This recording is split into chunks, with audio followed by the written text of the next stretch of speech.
Christian Bale was preparing for his role in American Psycho, dressing the part, hitting the gym, getting his teeth redone.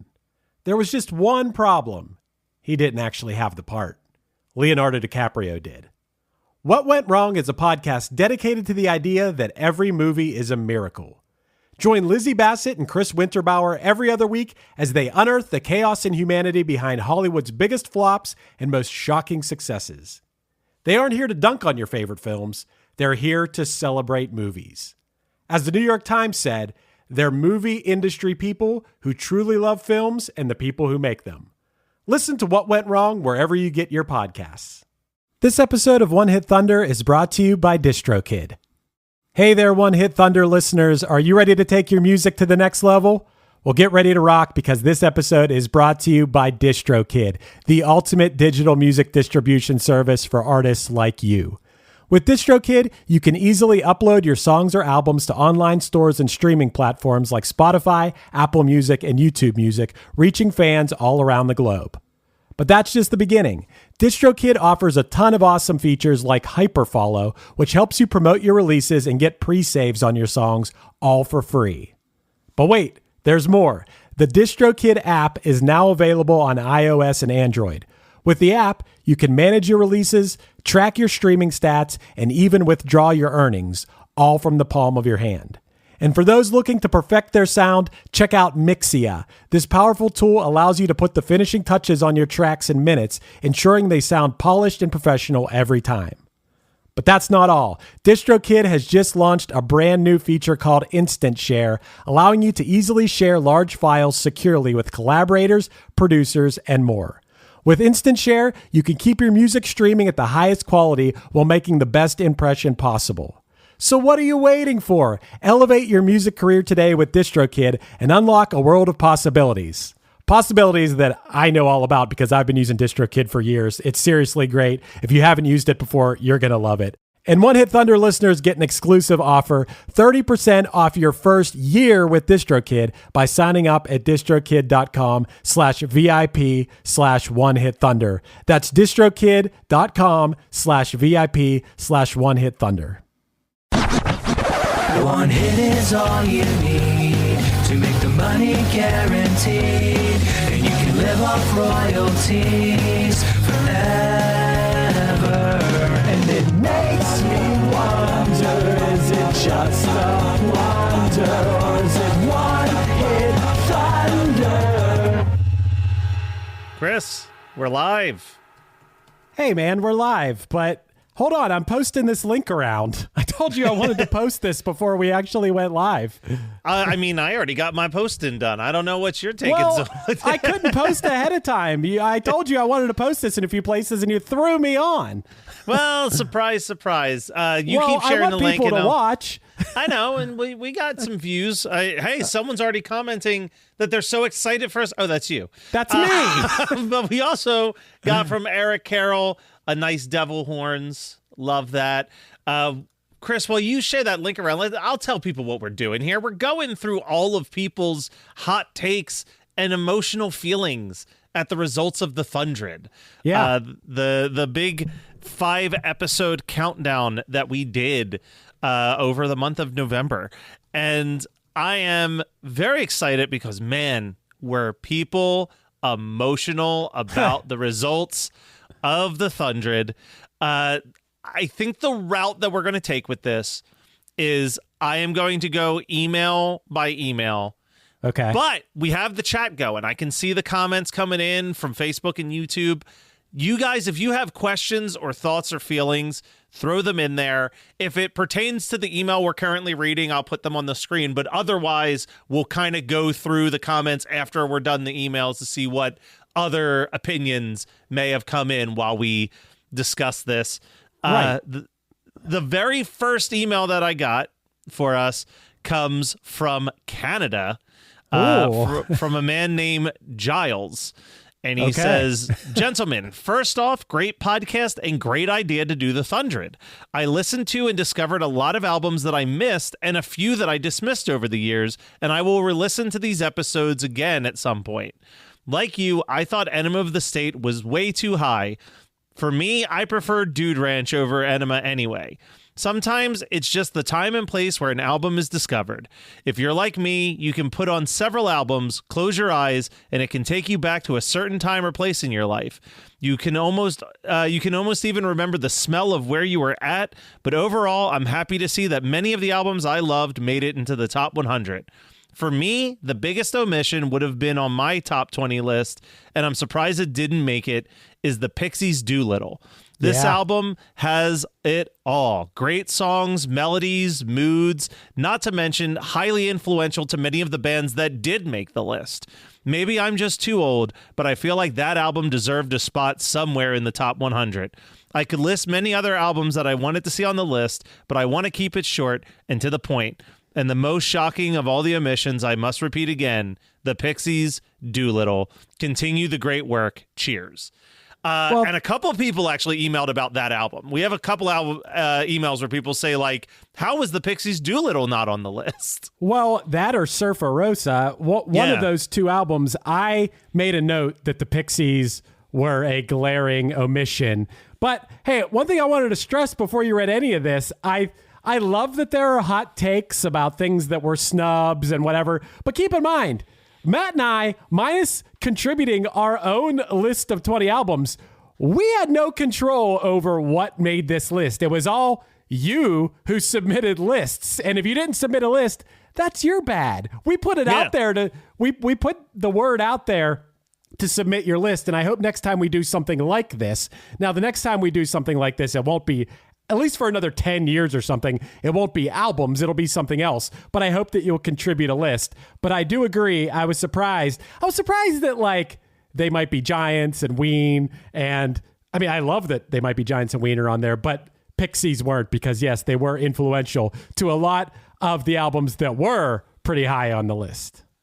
Yeah, well, and Chris, further that point, after we get through these emails, you and I are going to read the albums that were on our 20 list that still didn't make it. You know what I mean? Like, even us as the hosts had no more power than anybody else out there. Marquette saying that she loved what was on her list. Jim is saying that he submitted a list and not many of his picks appeared, which is crazy because I think there was at least 3 albums where I'm like, I feel like Jim made this happen. Right. And someone else called out, I'm going to have to watch for voting next time. And but I think next time, Chris, we're going to do this a little bit differently, but still a lot of the same. Why? What do you think's going to be different next time? I think next year, for the sake of switching it up, I think we should swap positions, and I should be the one aggregating all the data and you being the reactor.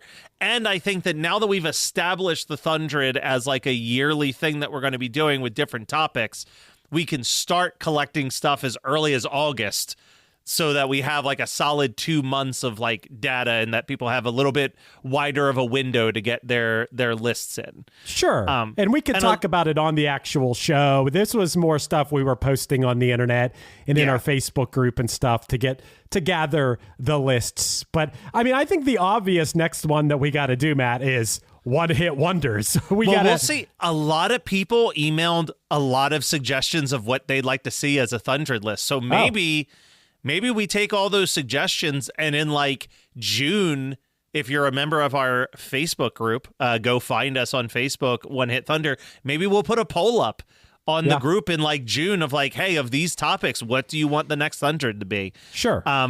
Moving on to the next email. This one came in from a listener named Jacob. And he said, the only snub on your list was Hinder Extreme Behavior. Okay. I'm imagining that's Jacob Godby, who was a guest on the Hinder episode. It was. All right. So we're moving to this next email, and I apologize. There's a couple people whose names I feel so bad I'm going to Matt Kelly all over. I told you to send me some of them, and I would read them. I know. I think this is pronounced Tanisha.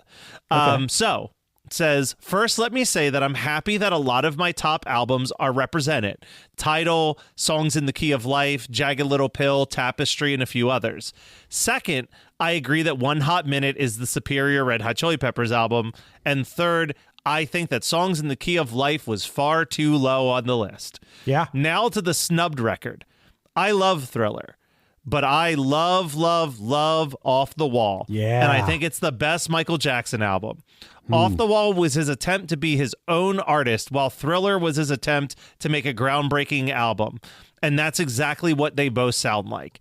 I don't think that there's anything wrong with having Grammys and notoriety on your mind when making an album, but Off the Wall has the purity of a sound devoid of lavish production. It's just more about the beautiful vocals and the sound that's not quite polished yet, and I love it so much. Plus, it has I Can't Help It, written by Stevie Wonder, and Stevie Wonder is a top fiver for me. If you do a Thundred for music videos, I do expect that multiple singles from Thriller will be on that list because it's such a visual album. And I mean, Billie Jean, Beat It, and Thriller are all like mini movies.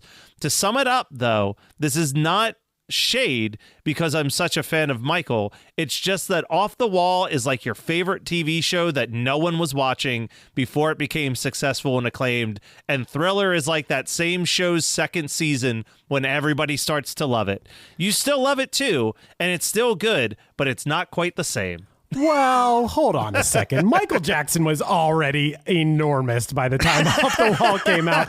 I will say, Rock With You, I go back and forth between Rock With You and maybe PYT is my favorite Michael song, but I think Rock With You might be the superior song. Don't Stop Till You Get Enough, amazing song. But I will say that Off the Wall also has what I think is one of the worst Michael Jackson songs, which is She's Out of My Life, which is it's just a painful song to listen to. I don't know. I thought you made a pretty good point, Matt, about Bad. I never really thought about how good Bad was as far as the track listing and stuff. And it might be a better track listing than it's Thriller. It's kind of slept on how good the Bad album is. That was a Kelsey Laurie opinion that I adopted. She loves Bad, and I came around to agreeing with her. All right, so this next email is from Mike. And this is kind of a quick one, but it says, "Hey guys, I found out about your podcast through Krista Makes a Podcast, and I'm glad I did. I thoroughly enjoyed the Thundred series. Is the list published anywhere so that I can go back and explore some of these albums that I'm not familiar with? Thank you for all the work that you put into this. Looking forward to the next one." So Chris, that one's more directed at you. Are we going to make this list public soon for people to track it down? I think that what we should do, Matt, and I'll do this in the next week or so, is I believe that now it's been out there long enough, people can go back and listen to the episodes. But what I'm going to do is do a real proper blog style post with a little bit of thoughts on each album and make it so it's just not just a list. We'll make a nice blog post. I'll get it together and we'll finally put it out there so people can use it as a reference. So I'll add it to my to-do list because I think these episodes I've been directing people like, yo, you want to know what it is? Go listen to the episode. But now I think it's been long enough that we can put it out there so people can click into it just like they would click into the Rolling Stone list or the whatever other list, Apple Music. We'll do that here. I'll try to get that done in the next week or so. Well, when we're done with all these emails, we'll talk about a few of the other things that are on the Chris Fios and Matt Kelly to-do list that pertain with the future of One Hit Thunder. So stay tuned for that, everybody. Yeah. This next email is a really long one.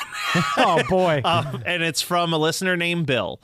He says, "Thank you for putting this list together. It's been a really fun series of episodes, and the ranking system really gave this a nice quirky mix of indie rock, emo, and pop punk that is usually underrepresented in the broader Rolling Stone style lists.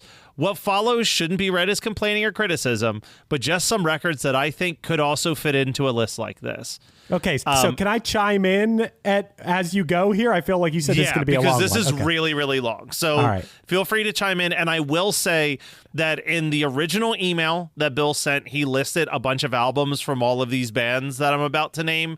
For the sake of simplicity, I just had the band's names. Okay. And you can just insert whichever albums you think he may or may not be referring to at that point. But he said, "I'm really happy to see the Weaker Thans left and leaving on the list. Probably my favorite of theirs, but I really love all four of their records. Yeah. I also love that my two favorite Beatles records made it into the top 20, Rubber Soul and Revolver. These fit right into that sweet spot between the mop-top poppy Beatles and the acid-tripping hippie Beatles, both of which I love in their own way, but these are the albums that perfectly balance those sounds, in my opinion. In terms of punk rock, I was disappointed seeing NoFX twice and Blink-182 getting in over, I'd argue, superior albums from bands like Screeching Weasel, The Queers, Mr. T Experience, Descendants, and Jawbreaker. Not to take anything away from NoFX and Blink, but song for song, I don't think any of their albums hold up to the records of these bands. Well, let me stop you there. I agreed. I wish there would have been a Descendants Are All album on this list. Right on the bubble, it was like 103 or 104 if it would have went. It was almost there. Was Screeching Weasel, My Brain Hurts. That was the album that he called out specifically. Yes. Okay. That was almost there. The other bands, there was zero. Yeah. Not even close to being on the list based on people's votes. Yeah. Yeah. He said, I'd also like to throw in the Buzzcocks Singles Goin' Steady. Does that count? It was released as an album in the US, but I do suppose it's a compilation, or maybe even the special self-titled album. And here's one that we've got a couple other emails that mention. He goes, also, no Ramones, in all caps with a couple question marks and exclamation points. He goes, the self-titled or Leave Home. That was pretty shocking to not see them represented on the list at all. Well, the Ramones were not on my list because I think the Ramones are obviously important. There's a lot of music that wouldn't be around if it wasn't for the Ramones, but I also never listened to the Ramones. I literally never listened to the Ramones. Oh, see, I listen to the Ramones all the time. Well, did you? I would say put them on your list. I didn't. If we had gotten a longer list as hosts, Rocket to Russia would have been like in my top 30. Well, maybe. Listener, it's Matt Kelly's fault because he said he literally listens to the Ramones all the time and still didn't put them on his list. I never listen to the Ramones, so of course they're not going to be on my list. But Matt, you blew it. I did blow it. It says here, also in the hard rock vein, Black Sabbath, Paranoid, or Master of Reality. I mean, I get the Eagles being on the list, but personally, the only list I'd put them on is a list of bands not to include on lists like this ever. Wow. That's a little bit of a hot take, and I did see Krista Makes as an example of a person who definitely thought Black Sabbath was going to be on this list. And other than, I think, on his list, I think he might have been the only person to put. I mean, maybe one other person put him. Definitely not enough people to have them even close to the top 100. There's another email we have that's going to throw an accusation at us that might explain things. Who knows? We'll find out.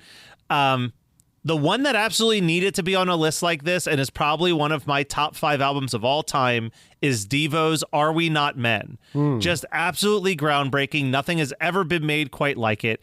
That's the one that I was pretty shocked to not see it make it to the top 100 at all. To a lesser extent, one record that probably didn't register, but may or may not have been included in my personal top 20, would have been Blondie's Parallel Lines. Hit after hit and hugely influential. The list also seems to be pretty lacking in hip-hop, especially from a group of 20 and 30-year-olds who I'd think would have had more of an interest. Enter the Wu-Tang was a nice surprise, but nothing from the absolute run of heaters from the mid-90s like Illmatic, Ready to Die, Liquid Swords, Midnight Marauders, Low End Theory, nothing from Kanye's 4 or 5 album run at the start of his career, no Public Enemy. I mean, I thought they wouldn't. Even though they wouldn't make my personal top 20 list, I was also surprised that the Blueprint or the Black Album didn't make it on. Or even maybe something from Ice Cube's run of solo albums. Okay, well, we did. I mean, we had what? We had Wu-Tang Clan. We had Kendrick Lamar. Beastie Boys were on there. There were a few other hip-hop albums. Missy Elliott made the list. But it was a small... NWA. It was definitely the less... represented genre. Well, I'll agree. The fact that there was no Tupac or Biggie was a shock. And Dr. Dre didn't make it either, right? No, The Chronic wasn't on there either. I mean, Outkast is on here. And the Kanye run, which I was talking about the other day, those first 5 Kanye albums. So you had College Dropout, Late Registration, Graduation, 808s and Heartbreaks, and then Dark Twisted Fantasy. And then even Yeezus was the 6th album. Incredible run of albums. But I think he just ruined it in recent years. But here's the other side of that, Chris. Or because he has 5 to 6 certified classics, maybe the point spread just that wasn't the case at all. People just weren't putting it on there. Right. He was not on the list. And I will admit, I'll be the first one to admit, because look, I don't know if one of his albums would have made my top 20, but maybe my top 50 at some point. I would have considered looking back at his albums. Like R. Kelly, for example, is like, I'm not going to put an R. Kelly album on my list. And Kanye, to be honest, Late Registration, I personally have trouble separating the art from the artist. Yeah. So, but if this would have been 10, 12 years ago, Late Registration probably, there could have been a part of me that would want to put Late Registration as number 1. Yeah. So, but I didn't even put him on my top 20 because I can't separate it.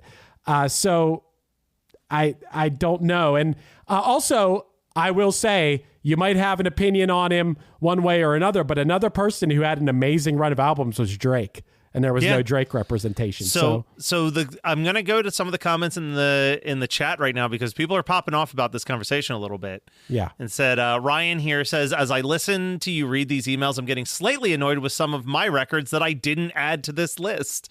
Mm-hmm. Steve said, well, it's all dependent on who's submitting a list. Hip hop has never been relevant in my life. I don't music by any of those 90s hip hop artists who some consider iconic. And then Alon, who we're going to get to his email in a second, because he has another long one. Hip hop wasn't the least represented genre. Country music was, which is true. Well, that is true. Country music. Here's the thing. I feel like country music is just its own world. And so much so that when there is a crossover of country into mainstream, it's talked about still to this day. I mean, if I really put my mind to it, there is like a few artists where I'm like, all right, maybe Wide Open Spaces by the Dixie Chicks. That's like a really good record. Maybe, some of the early Willie Nelson records. Definitely, like, if I was going to say a country artist who should have been on our list, that last Johnny Cash album with the Hurt cover and all of those other covers. I mean, those are some pretty important albums. Mm-hmm. And then someone else chimed in, mild country fan here. It's notoriously a single heavy genre, which is also very, very true. Yeah. Like when you talk about like classic albums, just in the grand scheme of things, you think about like Sgt. Pepper or Pet Sounds or whatever. But when it comes to country music, what are albums that are so big and so well known that you can just say the name of the album? What is the Born in the USA of country music? What is the Purple Rain of country music? Yeah. I don't know personally. Is there a Garth Brooks album or something? I was going to say maybe Garth Brooks in Pieces. I mean, it's not on that same level, but like Garth Brooks on In Pieces is probably the closest to a Garth Brooks greatest hits record. Or Fresh Horses, either one of those. But there's still more to Bill's email. You mentioned Outkast. Yeah. He said, this is beside the point, but I also heard you sort of hand wave out Outkast's Atlanteans, pronounced ATLians for future reference. Yeah. Or Aquamanai, pronounced to rhyme with Gemini because it's a mix of Big Boy being Aquarius and Andre being Gemini. I highly, highly recommend returning to those records. They have some of their hits, of course, Rosa Parks, Elevators, but the deep cuts represent some of the pinnacle of hip-hop, and in my opinion, the best output of their career. I might say they are Outkast's Rubber Soul and Revolver, at the risk of sounding blasphemous. They fit between the more straight-ahead hip-hop of Southern Playlist and the more experimental latter albums. If any hip-hop group deserves 2 spots in the top 100, it's Outkast. I agree with you. Let me stop you. I agree with you. That's the end of his email, by the way. Oh, okay. Well, let me chime in. Those those earlier Outkast albums, which I know a song here and there. No, we're not talking about Stankonia, which has So Fresh, So Clean, Miss Jackson, and most importantly, Bombs Over Baghdad, which is that's the one that I couldn't believe. Like I said, I actually put that album over Speaker Box, in my opinion. I think that Stankonia is just a nonstop hit train. Man, the group is still popping off on country real quick. Yeah, live at Folsom Prison. I thought about that. Yeah. For Johnny Cash, yeah. But yes, people have brought that up. Someone else just said, like I said, In Pieces by Garth Brooks, or The Woman in Me by Shania Twain, which is like her album before she blew up. Someone asked, wouldn't Willie Nelson album be a thing for country? We didn't get any Willie Nelson on there in the end. Like you said, a couple Willie people Nelson album though? I know Willie Nelson singles. Is there a Willie Nelson album that's like the Willie Nelson album? I know that Starlight is one that gets a lot of praise. That ends up on a lot of lists, but that's him doing like country versions of jazz standards. Johnny called this out perfectly. I agree with Johnny right here. Country music after 1995 is trash. That is about where I stopped liking country music as well. So good call on that, Johnny. We have another very long email, so feel free to interject wherever you want on this one, Chris. Okay, here's what I'm going to do, Matt. If I want to interrupt you, I'm going to say interject. Interject. Perfect. Okay. It says, hello, Chris and Matt. Absolutely love the list, and I love the way that you crafted it. It's perfect. You know, it skews to your peers, and that makes a great, unique, and honest list. I do take slight issue, though. No Ramones. We're back to the no Ramones conversation. How was the debut album not a top 5 for people? It's also in my humble opinion, Black Sabbath and the Misfits influenced a lot of musicians. Weird that they didn't pop up. Both may have been overshadowed by Metallica in that heavy music and easy to play category, but every time I went into a situation jamming with new people in a punk band, it always seemed like we would start with Ramones or Misfits to get ready. Loved your take on albums you love or not so much. There are some big, influential, and arguably talented bands that I just could not get into. It is good to defend the art that you love. I definitely need to check out some of the stuff, as it is just adjacent to the kind of stuff I do love and not out of my wheelhouse entirely. I was really glad to see Appetite for Destruction get up there. When I was a kid, it was absolutely huge for me. They were larger than life in my eyes, and I think that as popular and rock albums caught the attention of people outside the typical fan base. Also would have loved to have had Johnny Cash or Willie Nelson albums on the list, but I'm not sure which one. Oh, Eric is listening to us read his album in real time. He said, I can't deny the power of Green Day bringing that stuff to the masses. Offspring either helped push or rode the wave, but on a tight list, I can see how they would not make the cut. I would be hard-pressed to make a tight top 20 list of albums that I consider the best of all time. It would be hard to be objective. I can see making a top 100 of personal favorites or personal influential albums, and perhaps that could be a Thundred after your music video one. Also, you danced around it, but why not do a Thundred on movie soundtracks and compilation albums? Everyone I know loved the Crow soundtrack, or had that X Games CD, or had a Fat Wreck or Lookout comp that they were just incredibly into. It'd be a fun list and very different from every other list out there. Interject. I got to interject. Two things. One, there's not 100 soundtracks and compilations out there. That would be such a niche, no. Also, Matt, I'm going to completely shut down your music video idea, because we're an audio podcast. The only way that would work is if we were doing a video podcast and we're showing clips of it. I think a music video one is a terrible idea. I think it should be based on music in one way or another. Listen, people are jumping in, and I'm just saying. No. Anyway, I do got to give a shout out to Eric, because he calls out an amazing soundtrack here. One that was a hit for my group of friends was the soundtrack to the glorious Troma film Tromeo and Juliet. It had Motorhead, the Ass Ponies, Supernova, and Sublime, and many other quirky bands.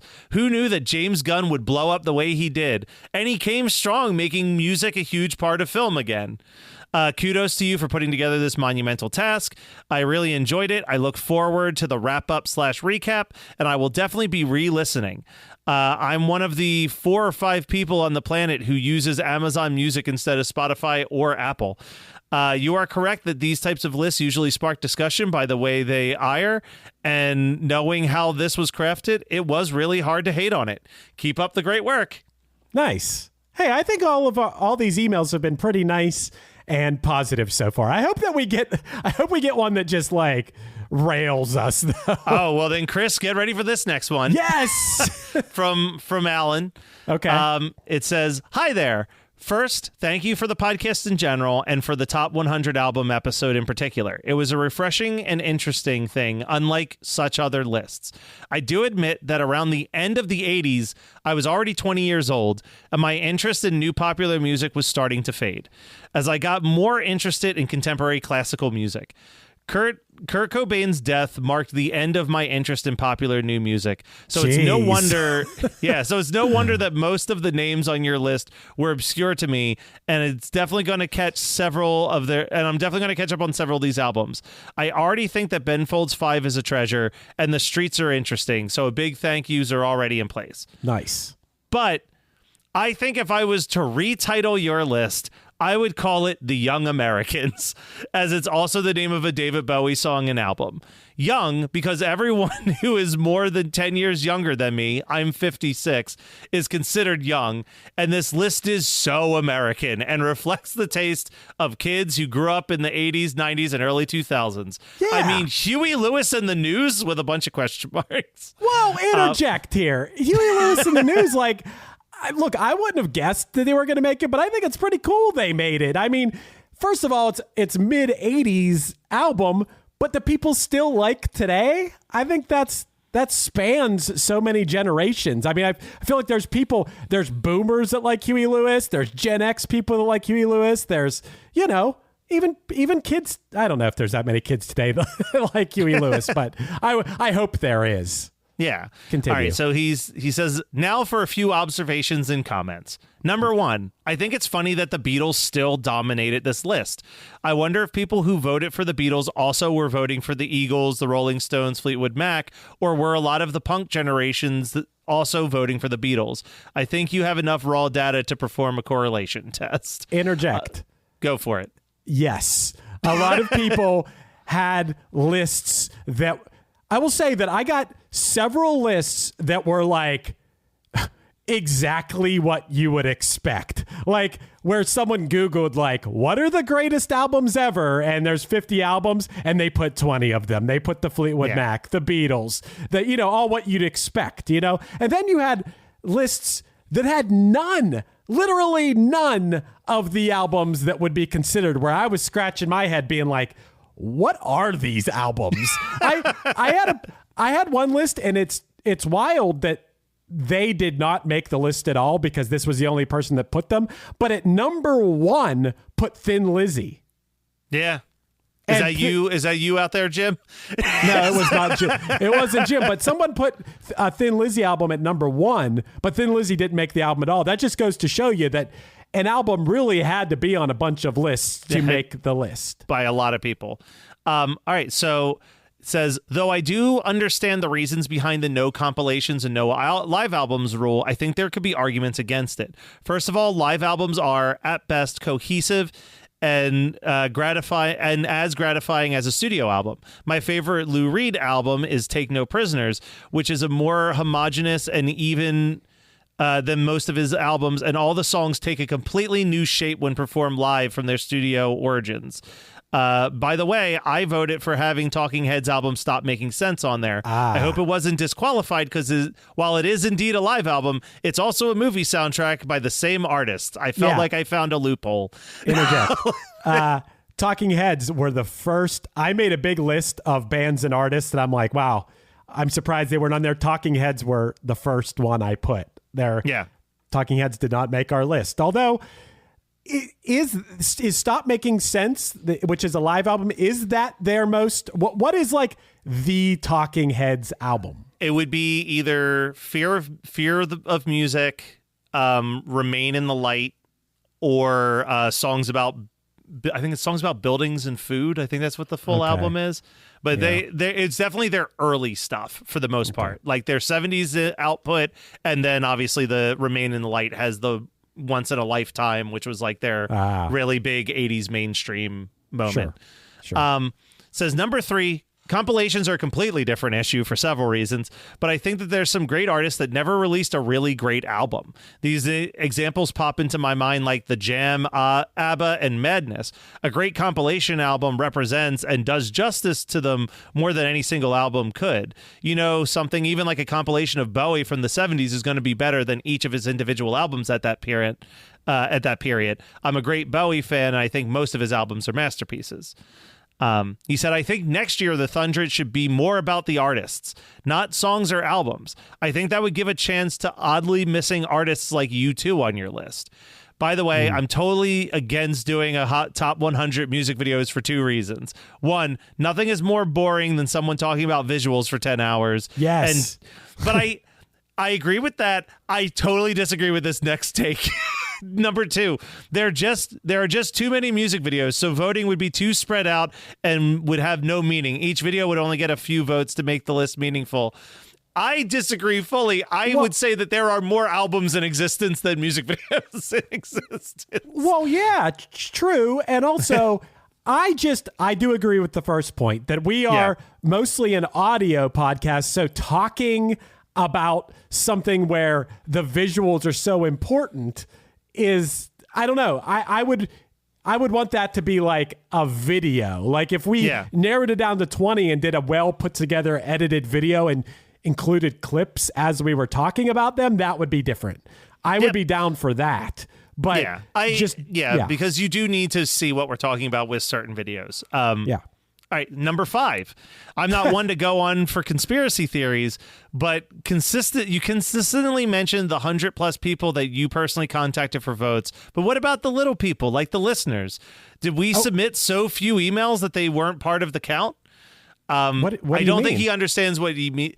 I think that he thought that we were saying that you reached out to 100 people directly, and those were the only people whose votes counted. No, the listeners were part of that 100 over plus half, people. I would say over half. Like I reached out to family and friends and past guests first, and then I opened it up to listen. I think we have more lists from listeners of, I posted in our group, and I think I got more from that than I did hitting up past guests and friends and family and stuff. It's definitely probably at least 60% listeners of One Hit Thunder.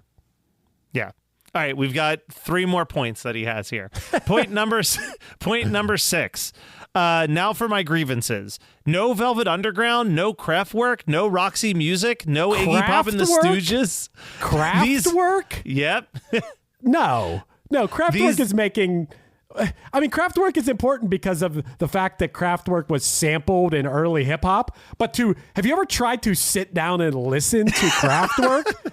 That is not a fun experience. That is no. It says these albums changed music history, and then he kind of lists off a few others that he thought were missing from the list: Paul Simon, Talking Heads, Lou Reed, Television, Blondie, The Ramones, The Police, U2, Genesis, Sinead O'Connor's debut album, and anything from Frank Zappa. I'm not talking about all the great UK acts that didn't really make it to the US. I mean, I admit it, I'm a boomer and I know it, but compelling a list without any Paul Simon is like compelling a list of classical composers and leaving out Mozart. Hey, look, Paul Simon, I think Paul Simon should have been on I think Graceland should have made the list. I think was Simon and Garfunkel not on the list at all? Nope. I mean, that's kind of shocking too. Yeah, that's another omission, but hey, people didn't put it on their list. What do you want us to do? And that's he has 2 more, but he's in the comments. Number 7, the next 100 list should be official live albums. Weezer doesn't have one of those, so we'll be safe. The Weezer love is crazy. We just fall our generation between Matt and I, which is where a lot of people tend to be. It's just those Weezer albums, they're juggernauts. What are you going to do? And then the final note that he has is still tied to Weezer. He goes, also, just seriously, Weezer album, the Weezer Blue album, what the fuck? Pinkerton is okay, but the debut does not age well at all, in my opinion, even though I know I'm the minority here. Cheers and pardon for the lengthy email. I've got no one to talk to about music. Keep calm and carrying on with the jolly work. Hell yeah. Thanks, Alan. That was a fun email. I appreciated that. I don't know. Someone commented Weezer is better than Paul Simon, which I mean, I actually might agree with that just because of my age or whatever, but I think that's kind of a crazy statement. I think Weezer would think that was a crazy statement. Probably. All right, we've got two more emails tied to the Thundred. Okay. So it says this one's from Michael. It says, I've just completed the Thundred, and these are my unfiltered and poorly edited stream of conscious thoughts.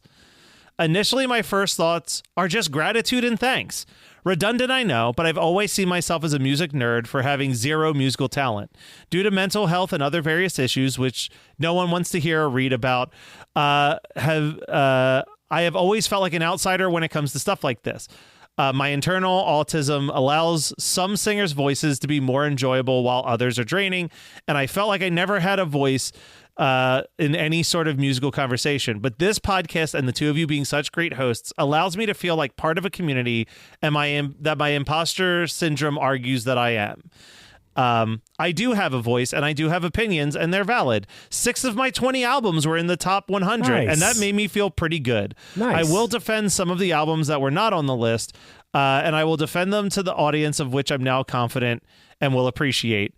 And he sent the whole list. We're not going to read the whole list, but he wanted to add these 2 other things. First off, I am born, raised, and currently reside in Kansas City, Missouri. I have been present from the beginning and the rise of popularity of the Get Up Kids since they claim to be here, and I do not get it. I've never got them.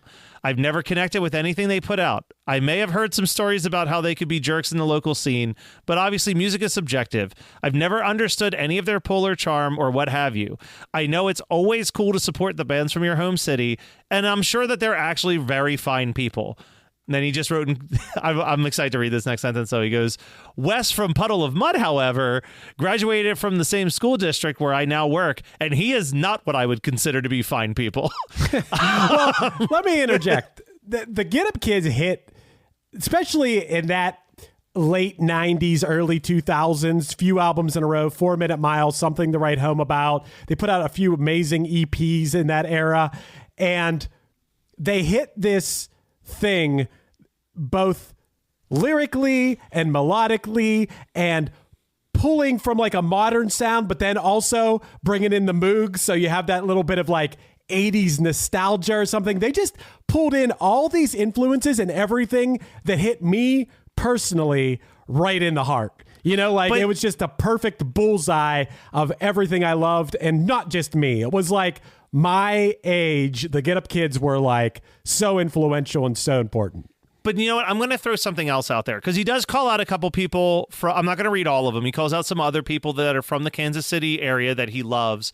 One of them being a past guest, Kadesh Flow. Mm-hmm. But I think personally, and I'm sure you maybe have experienced this in Pittsburgh, I know our friend Jonathan has said things to me when it comes to being in Austin. I think wherever your local music scene is, even when it's cool to see one of the bands from your music scene blowing up, you probably always have some other band that you liked more and felt were more deserving of that spot.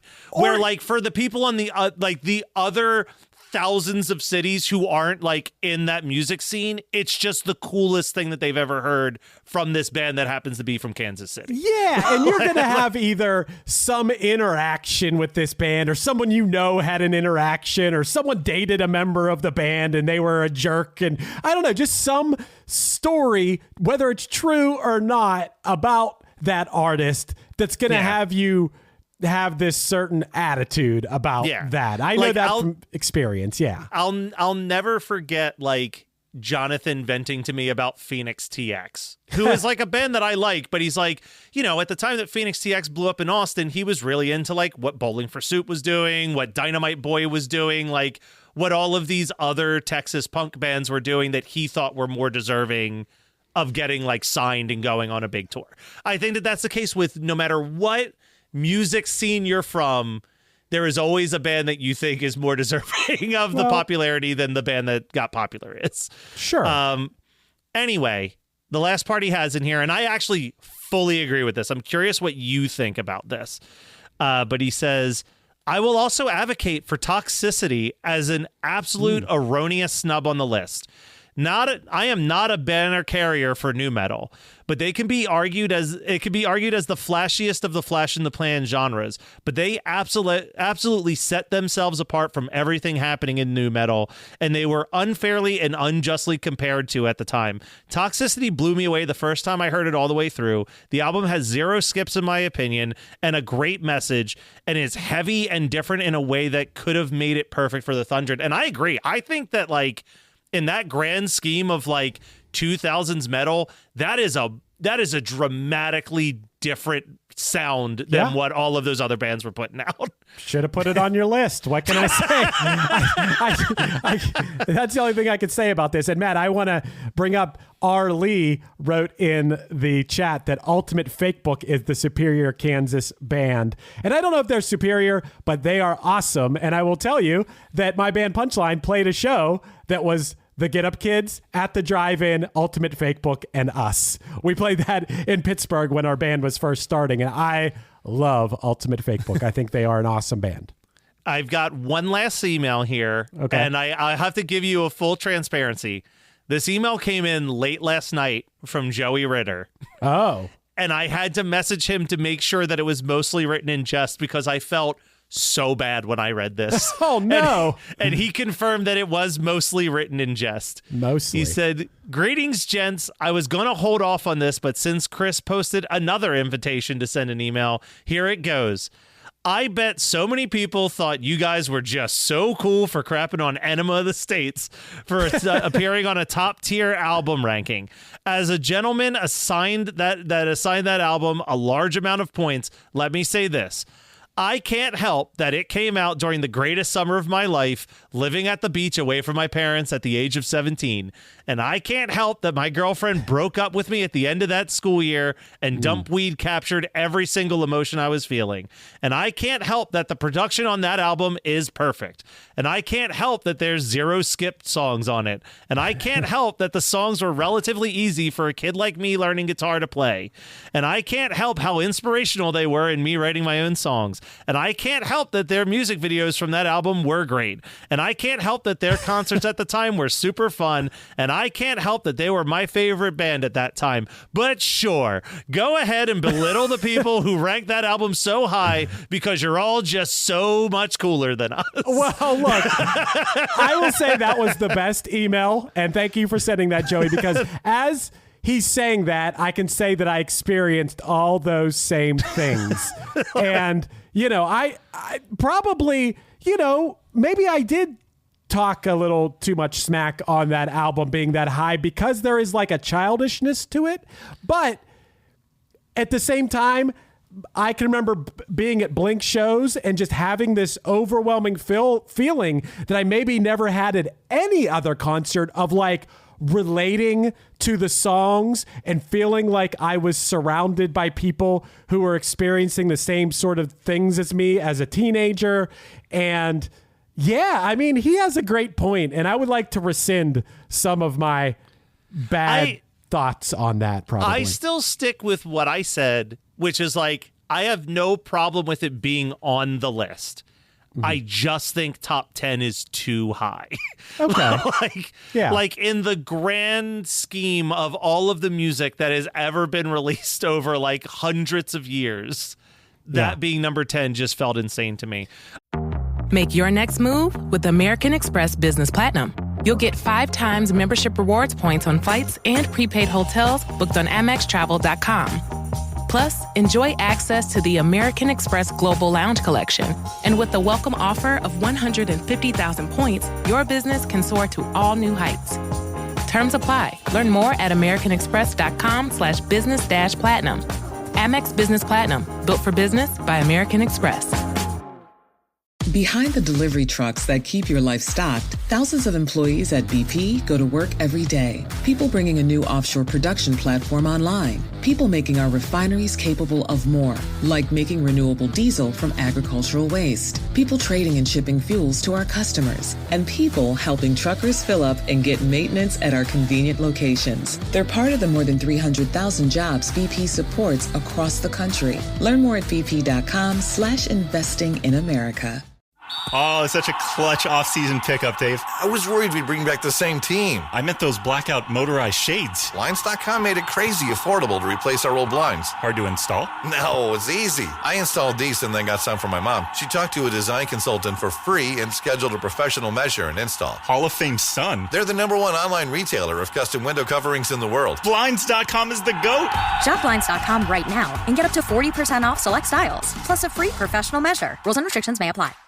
Chris, let's go through our personal snubs. What were some of the albums that were on our personal lists that go back and forth? You want to go back and forth? Yeah, let's go back bit? and forth. Let's start from the bottom. Like, okay. What was like your 20 or your 19 that didn't make the list? You know I mean? A decent amount of my actual list made it, and I just wrote down some that I think were just in general snubs. Okay. Okay. One that I think maybe you and I would agree on, but maybe not a lot of other people out there would, is I really think that Childish Gambino, Because of the Internet, is like a crazy good album. Yeah. No, I mean, I don't know if Barb submitted a list. I don't know who in my life added lists. I promise you that if she did, that would have been her #1. That would have been 20 points right out the gate to that album, because that is and she's the one that convinced me that was a great album. Like, to me, I thought it was a fine album, and then she sent me a track by track podcast that someone did where they read the screenplay that came out simultaneously with the album that connects the storyline. I'm like, oh, this is an absolutely brilliant concept album with amazing beats, and it's just an amazing album. Mine are going to get progressively better, but the album that I put on number 20, just out of a little bit of hopefulness, because they're one of my favorite bands. I was hoping that maybe a few other people had put this album on their list too, and it could make it into the 90s to the 100 part of the Thundred, was Primus's Sailing the Seas of Cheese. Dude, look, I love Primus as much as the next guy, but who are you kidding thinking that enough people are going to put Primus?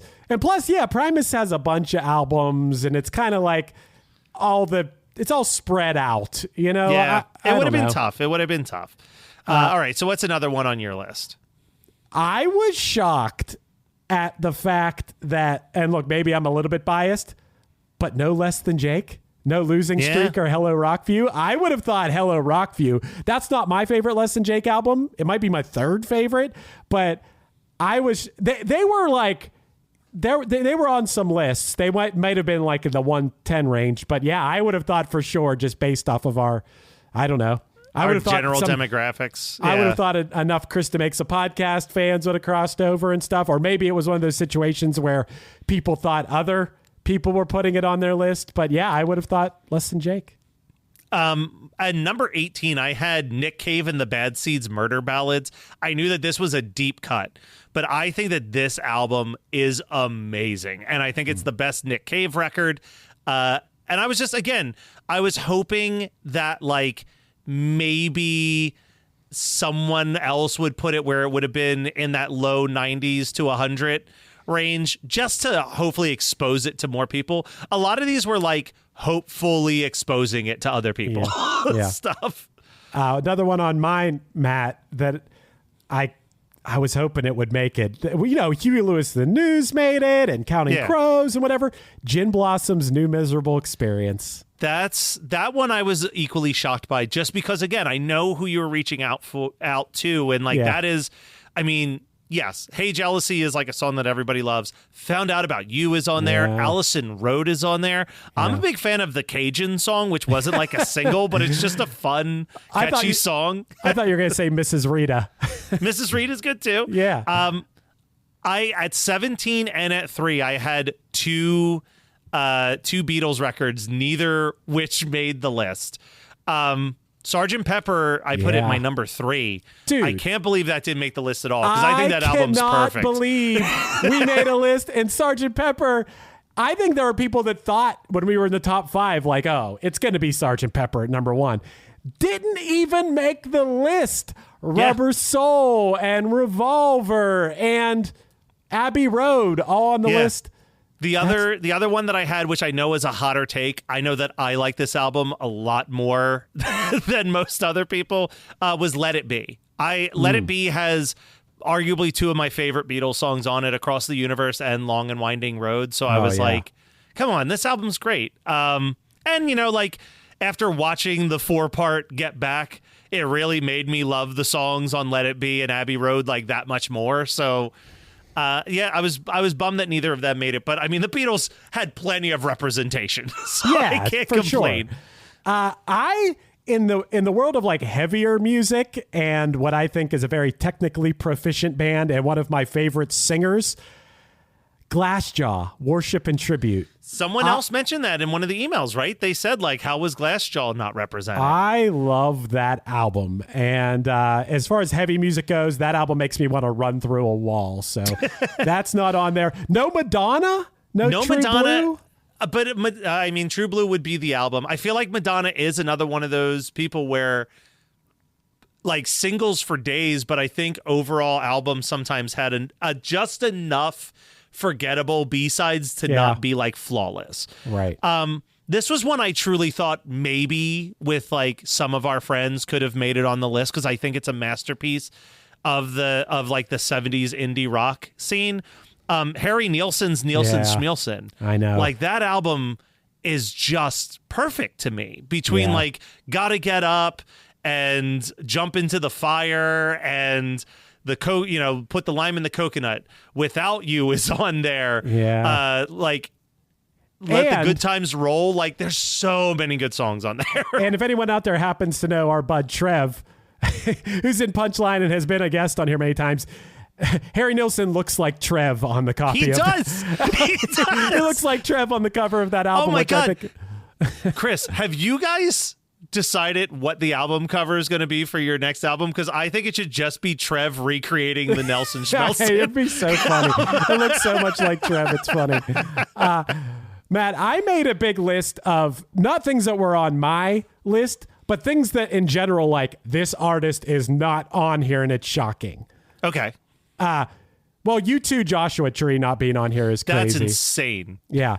No Talking Heads, no Elvis Costello, no Billie Eilish, no Aerosmith, no Elvis Presley, no Lana Del Rey, no Al Green, no Daft Punk, no Elton John on this list, no Whitney Houston, no Rihanna, no Elliott Smith, no Sade, no B-52s, no James Taylor, no Biggie, no Tupac, no Billy Joel.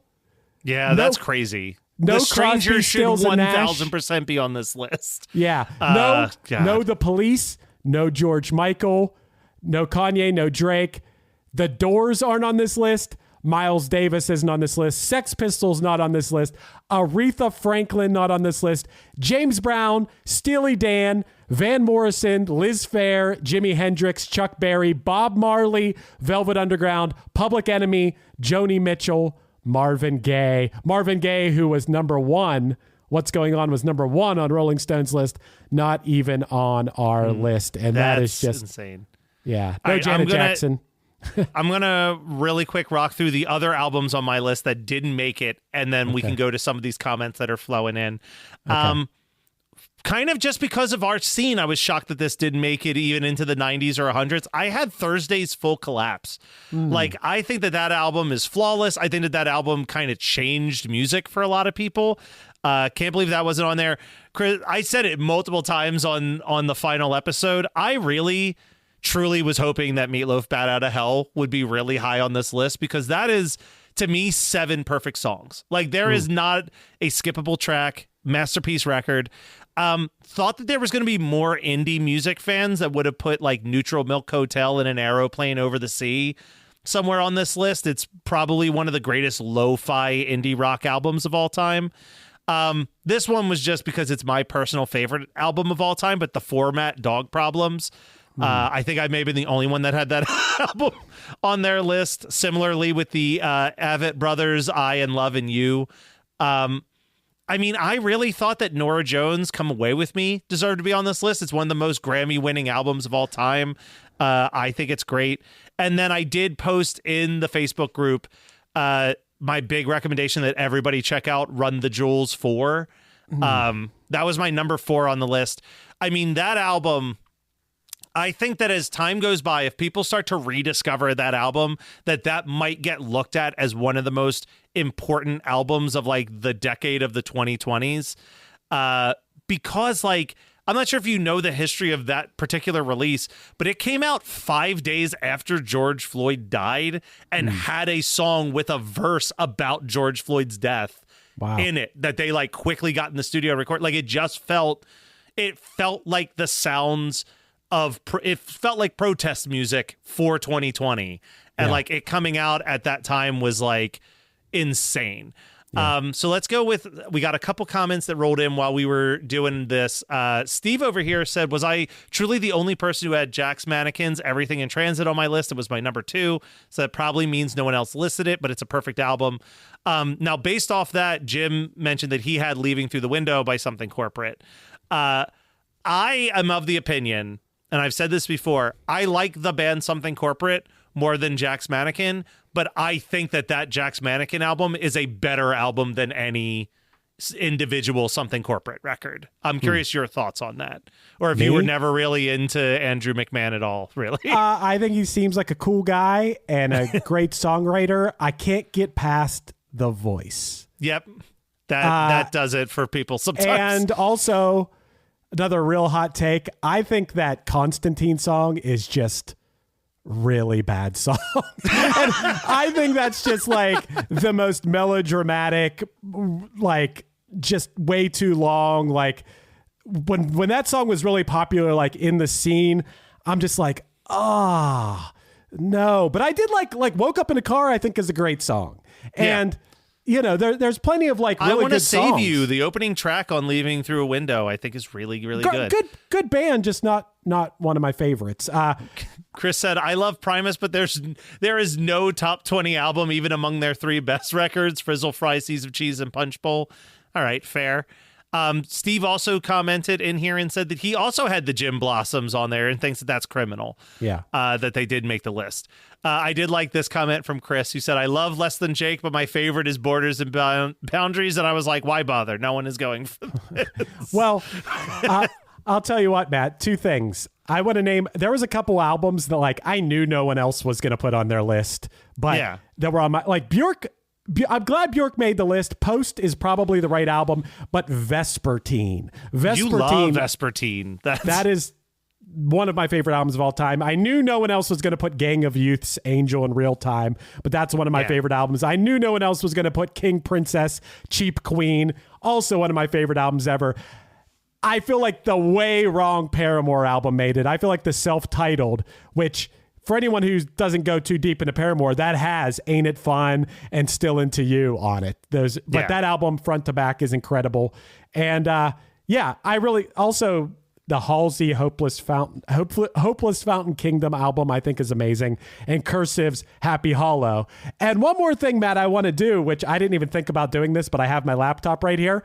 I'm not going to say who's who, but do you want me to scroll through and name some people's number 1 album, if anyone's curious? Let's finish these last few comments, but I would love to hear some of those number 1s. I had to laugh again at this Steve comment. What is the reason that I know Harry Nilsson exists? Because of Weezer's OK Human album. So thank you, Weezer? ? Wow. Okay. Let's see. Some cats are far too proud to put pop and R&B on their lists, and it shows. I wasn't. Yeah. Chris said that Discovery just missed his list. That was Great when you album. were mentioning Daft Punk. I mean, that is the Daft Punk record that should be on this list. Yes. He also said that he was surprised that there was no Neutral Milk Hotel, but he wasn't surprised about the Avett Brothers, even though they're great. R. Lee did comment that Run the Jewels 4 is a flawless record. He said, how much time did you spend cleaning your room for this live episode? They're so clean and tidy. I'm envious. I just had a New Year's Eve party, so I cleaned up for that. I cleaned because it was New Year's Day. I just cleaned a lot. So thanks for noticing, Alan. See, no love for the wipers. Is this real? I didn't expect it to be higher than Nevermind the Bullocks, but it's so high on my list. My only issue is that the Queen album should have been Sheer Heart Attack. I think I actually do agree with that. And these are the last few comments coming in here. Someone thinks that they should revisit that Bjork album that you love so much. Amazing, Chris. Let me say, Vespertine's an amazing album for the winter time. So now's the time. This is what makes it cool, is because the spirit is supposed to be the top 20 for you and not what some critic thinks a top 20 should be. So yeah, to sign us off, we're over an hour. Let's just have you rock through, just out of context, a bunch of number one albums. These are some albums. I have my laptop right here. Some albums that people put at number one, just so you have a little context. Beach Boys' Pet Sounds, Weezer Pinkerton, Weezer Blue Album, Van Morrison Astral Weeks, which didn't even make the top 100. Not because even the I think Van Morrison record in my mind, but all right. I think that's like the one that everyone loves. No, it should be Moondance. Moondance has the song Moondance, has a bunch of hits on that one. Well, I'll tell you, Astral Weeks was the one that was real high on Rolling Stone's list. Yeah. I just don't think that that's the right album, personally. But this explains something. Here's a number one that was Ween Chocolate and Cheese. Green Day Dookie. Okay. Bruce Springsteen, Born to Run. Sgt. Pepper. Someone put Sgt. Pepper at number one on their list, and it didn't make our 100. I put mine at number 3, so that would have been 39 points. It would have been just shy of, I guess, making the list. That's crazy. Beatles Revolver. Beatles Revolver. 2 Beatles Revolvers in a row. Pink Floyd, Dark Side of the Moon. Alanis Morissette, Jagged Little Pill. All right. Here's Thin Lizzy, Jailbreak. Didn't make the list, but someone put it at number one. Jimmy World Clarity. Okay. Wow, this is one that didn't make the list, and I don't even know what this is. Ed's Redeeming Qualities, More Bad Times. No clue. I don't even know what that is. No clue. Beastie Boys, Paul's Boutique. We know whose that is. I'll give you 3 more number ones. Pet Sounds, Saves the Day, Stay What You Are, which was a controversial one, I think, but someone put it at number one right here. And whoa, here's another one that didn't make the list, and someone put it number one. Boy Sets Fire, After the Eulogy. Wow. Yeah. So that's just a sampling. But yeah, we'll think about the different options. I don't hate the idea of artists, just top 100 artists of all time. Yeah, that seems pretty vague. Because you can take into account an artist like Madonna, right, who maybe doesn't have an all-time great album, but has a career of all-time great singles. You really want to do the one-hit wonders? I think that's a great option. Yeah. I don't know. Someone said maybe lists decades based. Like, I would love to do like our 190s albums. I think we'll get a much more genre spread doing decade specific. But yeah, it'll be interesting to see. But guys, thank you so much. Hopefully throughout 2025, we can do more of these live streams. This is really fun to be able to like hop on for an hour, chat with everybody. And we'll maybe, who knows, maybe we'll do this like once a quarter or once a month or something. We'll figure out something to make this fun. Stay tuned though, because we are going to be repeating what we did last March. I think we're going to bring back the March Madness. Last year it was songs from 1994. Maybe we'll do songs from 1995 or something completely different. Chris, I guess on your to-do list, you're going to make that blog. Yeah. With all the albums. I believe that you and I will be exchanging emails to finally get a TeePublic store up and live, so all of you fans can get some One Hit Thunder merch and throw a few bucks our way for doing so. Well, yeah. And, that'll help out. And we can't get into too many details right now, but let's just say that we are hard at work, meeting once a week to try to get a one-hit Thunder music trivia card game into the hands of people who would love to have that. So stay tuned, because you're going to be hearing a whole lot more about that, I think, throughout 2025. Thank you for everybody who's like checked out the show, shared the show, messaged artists that we've talked about to be like, hey, One Hit Thunder loved your stuff. You should do their podcast one day. We know that this year, early on in this year, we will have another guest who was the subject of a One Hit Thunder episode. Yes, we will. So stay tuned for all of that. And Chris, is there anything you need to promote on the Punchline side of things? No, not at the moment. We have some show announcements coming soon, and I'll, stuff that we'll be announcing. punchlinemusic.com. You could go check out our records and t-shirts and stuff over there. And of course, check out our music if you like music. All right. And we will be doing the same stuff we do every single year. Yeah. So thanks everyone for listening. Peace. One hit is all you need to make the money guaranteed, and you can live off royalties forever. And it makes me wonder, is it just a wonder, or is it one hit thunder? Build a routine with Ollie that supports your wellness needs, like getting your daily vitamins and minerals with Ollie's multi-gummies, or keeping your mood upbeat with all the vitamin D in Hello Happy. Give your gut health some support with probiotics, and wake up feeling refreshed after taking Ollie Sleep.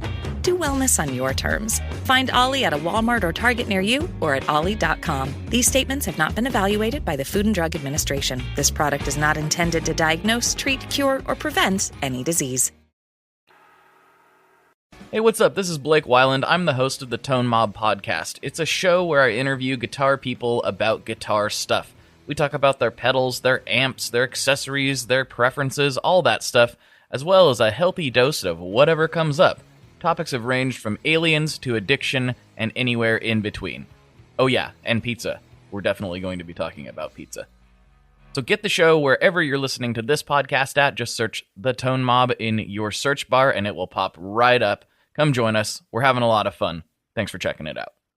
This is Krista Makes, guitarist and vocalist for Less Than Jake, and host of Krista Makes a Podcast, a songwriting podcast where every week I'm joined by an amazing guest to break down the writing, recording, and release of one iconic song from their career.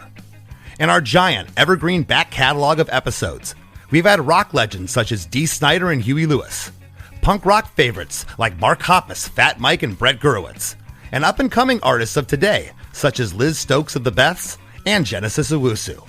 We've had guests from all genres and styles of music, and I guarantee that if you peruse our back catalog, you'll see several episodes that'll make you say, man, I gotta hear that. Whether you're a fan of music or a creator of music yourself, you'll take away a whole new appreciation for the songs you know and love. Krista Makes a Podcast is available for free on all the places you could possibly listen to podcasts, and new episodes come out every Monday.